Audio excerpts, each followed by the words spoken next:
The Alabama Gulf Coast Zoo has a lot of exciting events coming up this fall. The crew's getting ready for a huge trip to Africa. We're going to talk about that with the director for the Alabama Gulf Coast Zoo, Joel Hamilton. Thank you for stopping by.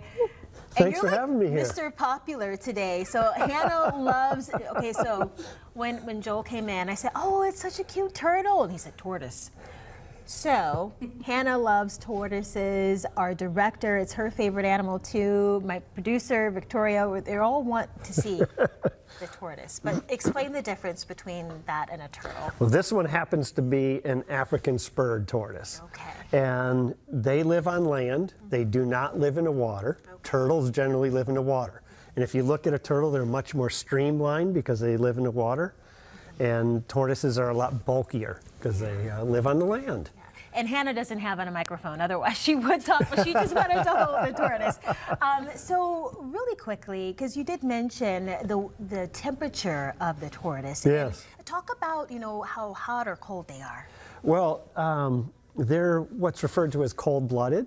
So they attain the temperatures of their surroundings, and the way that they regulate their own temperatures, they'll go in and out of the sun, or with a species like this that comes from like the southern edge of the Sahara Desert, they dig immense burrows. So they'll be down 10 feet or better underneath the ground where it's much cooler, and that's how they regulate their temperature during the heat of the day. All right, so does the tortoise have a name? This is Tula. Tula. Tula. How appropriate.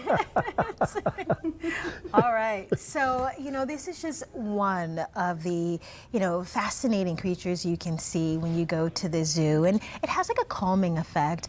Either that or you're just extremely elated. Everyone is literally, when he walked in here, everyone was talking and buzzing about what type of animal came with you. Well, I wanted to bring a giraffe, but why didn't you?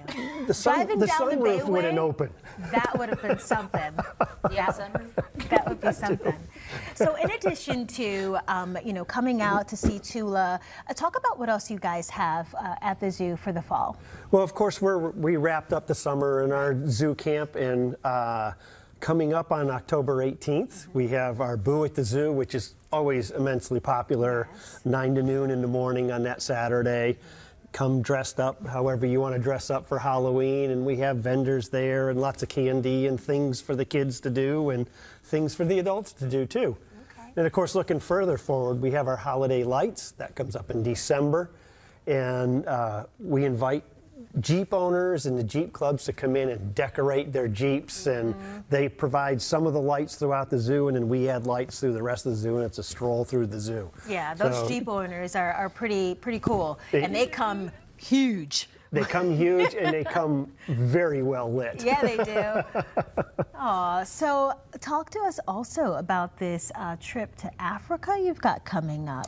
Yes, in the beginning of November, the zoo are hosting a trip to Tanzania to see Tarangire National Park and the Ngorongoro Crater, and also the Serengeti National Park. And if you've never, I know it's a lot of bucket list items for a lot of people, but it's just absolutely incredible to see the number of animals that are in Africa and to roam around and just sit and watch lions and elephants and giraffe and hippos and all of that. It's and explain incredible. The importance for you to go there. Why do you need to take that trip?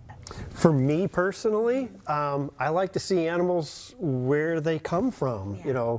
It's great to have them in the zoo to educate people, because a lot of people would never learn about an elephant. I know we don't have elephants, but just for instance, most people, the only time they'll see them is in a zoo. And I hope that what we do at the zoo inspires people to take stock of the environment. But going to a place like Africa and actually seeing them where they're just roaming free is just absolutely incredible. Wow, we appreciate you stopping by, Hannah. I want to see if I can hold it. Now, my hands are ice cold. Let's see, is she going to come out? No, she's been kind of quiet. She's heavy.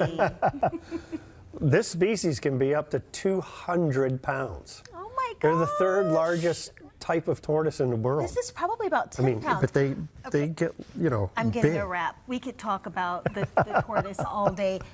Thank you for You're stopping welcome. by, and thank you for coming too.